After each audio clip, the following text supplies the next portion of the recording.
Ito legit to. Matagal ko na tong ginagawa. Ilang taon na rin po. Mula nung ako'y mula nung ako'y nagnegosyo. Parang 2000 ano pa ata. Legit po ito, no? Yung paggawa ng mga dahon ng laurel. Pipili ka lang ng mga laurel na buo. Binili ko lang to sa sa supermarket, no? Mura lang naman ang kuha ko dito. Ay, mayroon pa lang baka ma-sponsor tayo, award tayo. Sa mga gusto ng mga pampaswerte, ha. At ito talaga pampaswerte dahil sa dami ng mga ng mga dahon. Kailangan kukuha ka ng perfect na na dahon. At legit to. Meron na akong nakuha, no. Walang butas, malinis. Kaya pag bibili kayo, huwag kayong bumili ng per piece, no? Bumili kayo ng ganito. Hindi baling maliliit, ha? Basta walang butas. Yung ginawa ko to, nilagyan ko talaga ng yun, yung mga dati hindi ako naniniwala na walang Pero nung nakalaon-launan talagang siya, effective. Ito, yung mga basta walang mga sira, ha? Piliin nyo yung pinaka the best na laurel. Nung bagong taon, before New Year, naghanap ako neto. Wala talaga akong nabili. No, kahit sa mga palengke, no. Wala kasi sa supermarket, ubos lahat. Ito talaga yung pinaka first option nilang pampaswerte. So, kagaya nito, perfect siya. Kaya lang small lang siya. Ito yung mga malalaki, hindi masyado Kaya itatabi natin yung mga maliliit. Yung makukuha natin. Swerte natin pag may makuha tayo. Kung may makuha tayong mga malalaki, swerte tayo. Matagal ko na itong ginagawa.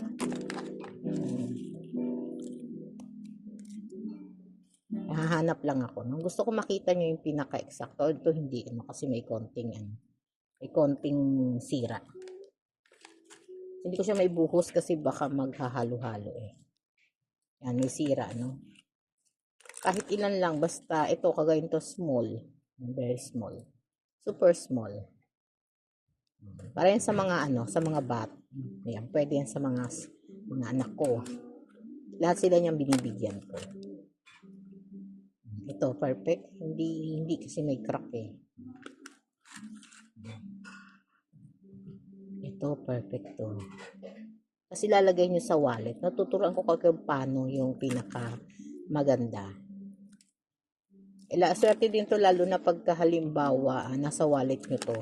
No, may mga taong mga may hawak na dasal.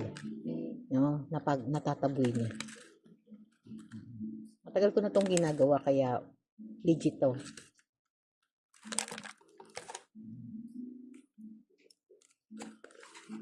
Basta perfect yung pagkakaano. Medyo matagal, no? Pasensya na kay talagang gusto ko makita niyo kung paano ko siya ginagawa. Para hawa-hawa na lang tayo. Para yung swerte ko, swerte nyo rin, di ba? Hindi kayo mahirapan maghanap ng trabaho. Tapos may kontra pa, no? May kontrang pa. Meron din ako mga konting alam sa Yung konti lang, hindi natin iyayabang yung alam natin, ha? Basta kung ano lang yung alam ko, pwede kong ituro sa inyo. Yun lang ang ituturo ko. Ngayon kung ibabash nyo, huwag na ako i-bash. Kasi lahat naman tayo may kanya-kanyang idea. No?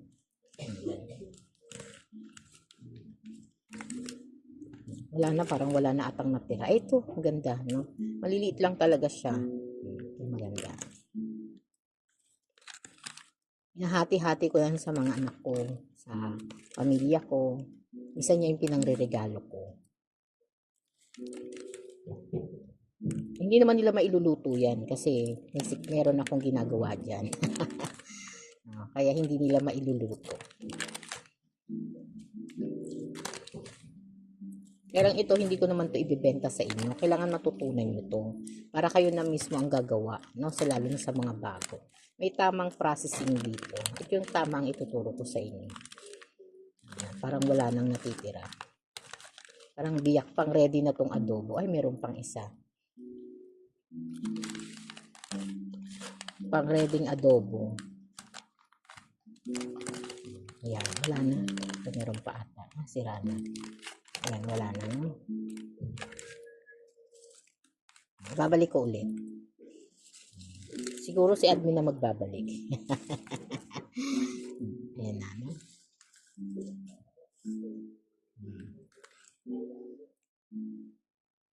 Marami ng marami ng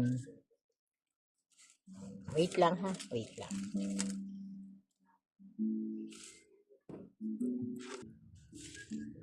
Ito, medyo nakakuha tayo ng 9 sa isang supot, no? Sa isang maliit. Nakakuha tayo ng 9. Tapos i-cleansing natin 'yan, ha. I-cleansing natin 'yan ng kristal. Cleansing natin 'yan. Kasi mas maganda yung na-cleanse. Pag wala namang kayong kristal, pwede na yung asin, ha. Yung anong tawag doon? Iodized salt. Kasi mga pang-kontra din 'yan, ha.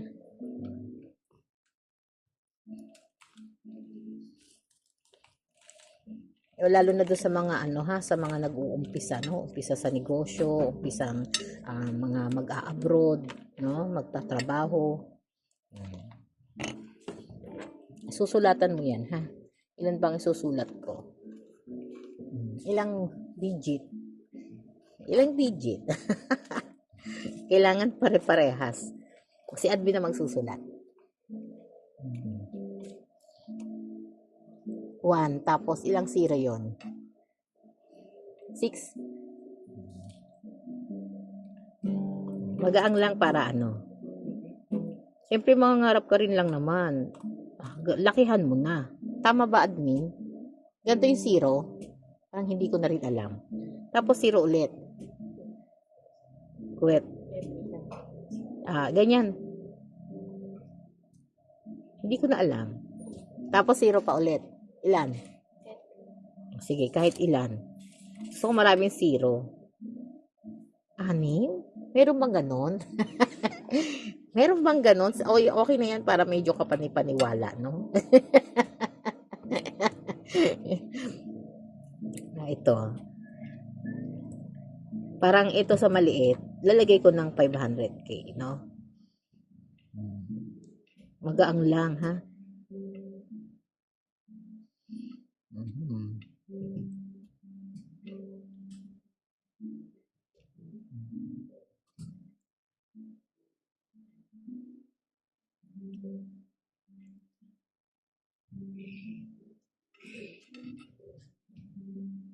Medyo matagal lang, ha? Pasensya na. Kaya alam mo na.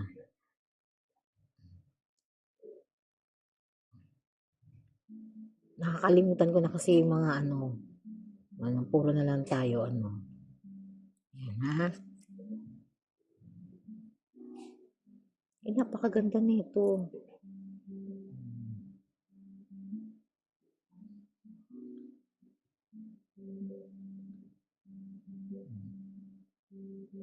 Kailangan maganda rin pagkakabilog. Bura-bura. Naku. Bura-bura.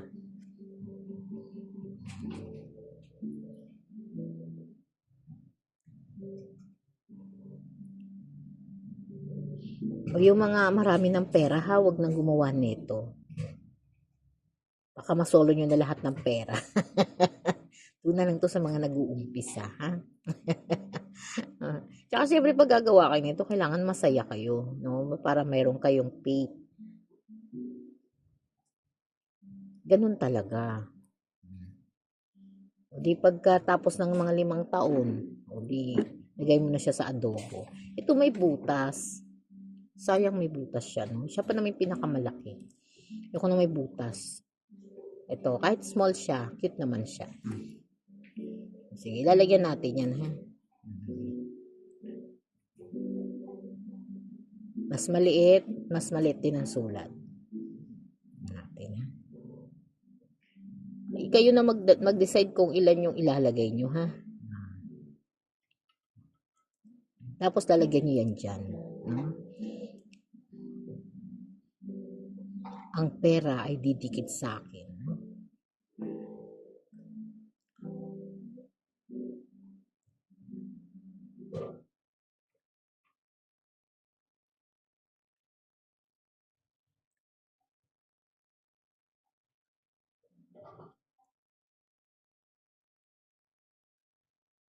Kayo na bahala kung anong i-wish nyo dyan, ha? Kasi ito nilagay ko. Ang pera ay didikit sa akin. No? Parang magnet.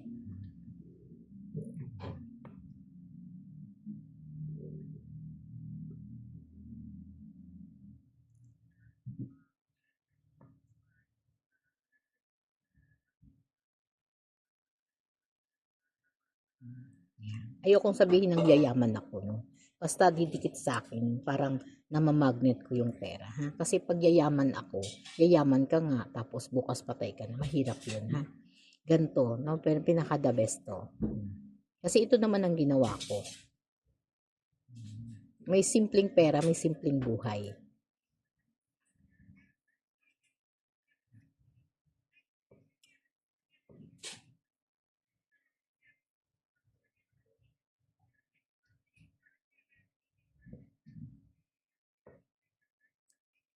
Kasi pag nilagay mo naman, ang suswertehin ako sa pera. Pag ganun, pwede ka ring malasin. Ha? Kaya, ito yung naisip ko. Ito yung pinakaginawa ko.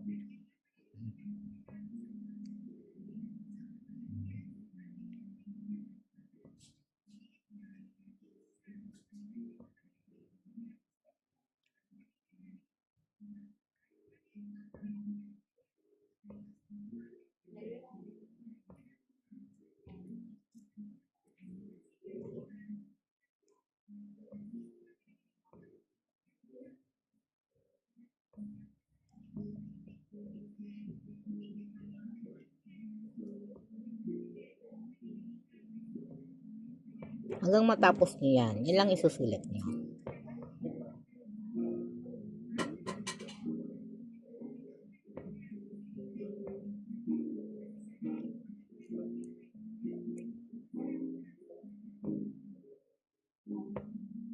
Kasi kahit maubusan kayo ng pera, may darating at darating na pera. Kusa, yung pera mismo ang hahanap sa inyo.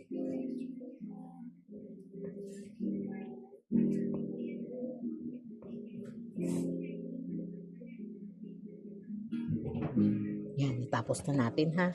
Ngayon, nasan yung ano?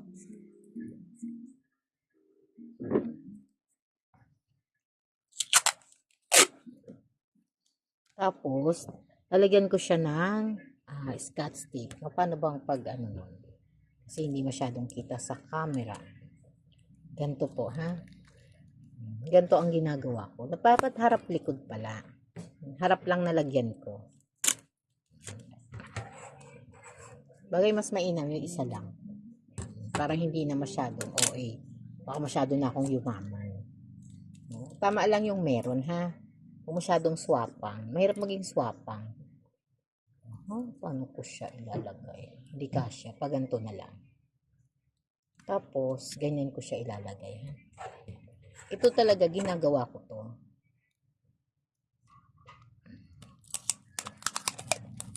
Tapos, tinitiklop ko siya. Medyo malaking aksaya. Masyadong makyat sa ano. Pero okay lang yan, ha? Ayan, ganyan ko siya, dahan-dahan ko siyang pinabalot. Ayan. Ay, hindi umabot. Dito. Nakakaloka naman to. Ayan. Ayan. Tapos, gugupitin ko siya. No, ganito lang ang gagawin nyo, ha? Gayahin nyo to, no? Wala namang mawawala kung susubukan nyo. Kasi mas magandang subukan kaysa hindi nyo subukan. Kasi pag dumating yung biyaya sa inyo, tuloy-tuloy. So, huwag kayong hihingi ng sobra, ha? Kasi masama naman yung sumobra kayo sa hingi. No? Doon lang sa pangangailangan nyo. Sakto lang, ha? Makakain, mabayaran lahat ng utang. Ito lang ang gusto ko. Kasi pagka yan ang nilagay ko, didikit sa akin ng pera. No? Yan. Parang kahit tulog ako, didikit sa akin ng pera. No? O, diba? Tapos ilalagay ko yan dito. Meron akong sariling lalagyan. Lalagay ko yan dyan. Yan ko yan nilalagay. Tapos binabalot ko sila lahat. Tapos pinatutulog ko siya ng 1 linggo. 1 linggo ko siyang pinapatulog. Yan ang ginagawa ko. No? Pampaswerte. Kung gusto nyong gayahin, the best po yan. Legit po yan.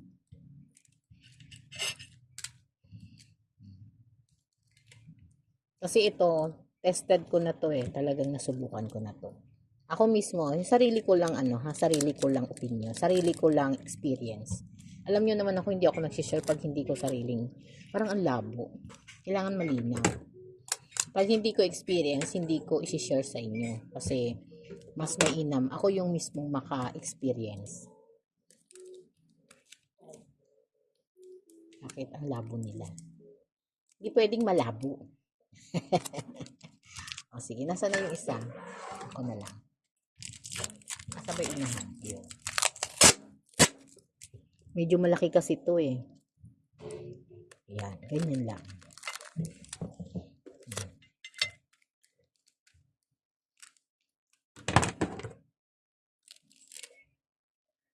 Lalo ni mga negosyante ha, mga negosyante nagtatrabaho, yung mga padre di pamilya, yung mga nagbabudget ng pera. Basta may pera. Kasi yung iba naman, ako nagbibigay din ako sa mga anak ko. Kahit maliliit, sira. Di ba lilikod naman yan. Tapos ito, pag nilagay nyo to sa wallet nyo, pag ganon ha, paharap, hindi. Kailangan ito nakadikit doon sa ilalim. Ito legit to. Gugupitin ko ulit ha. Ganun lang ang proseso. Proseso ng proseso ha. Ganun lang. Kasi matagal na yung mga ginawa ko nito eh. Di kasi ako lagi gumagawa nito hanggat maganda pa siya kasi lucky charm ko siya. Siya yung lucky charm na walang gastos. Meron pa akong ituturo sa inyo yung mga pangontra sa mga usog. Marunong tayo niyan ha. Yan. Gandahan nyo na lang subok na kayo gumaya sa akin kasi ako mabilis kasi ang utak ko kaya hindi ako nagkakaroon ng magandang handwriting. Yan. Okay po, ganito lang ang gawin nyo ha. Okay, thank you. O kung walang kristal ha, tatandaan nyo asin. Papatong nyo isang linggo bago nyo siya gamitin, no? Ako ang ginagawa ko dito, pinapatong ko siya, tapos pinapahamugan ko siya sa labas, tapos umaga inuuwi. Galagay ko siya ng ngayong gabi, ilalabas ko siya. Tapos, doon sa dito lang sa may malapit sa amin, doon sa walang mga bubo. Di baling maulanan siya, no? Tapos, ipapasok ko siya tapos bukas. Baka isang linggo ko ginagawa to. Parang ritual ko to sa Lucky Charms ko. Ito effective talaga to. No? Mga gusto nyo ng Lucky Charms, sana libre. Alam mo naman, masarap may libre, no? Okay. Try nyo ha. Wala namang mawawala. Salamat.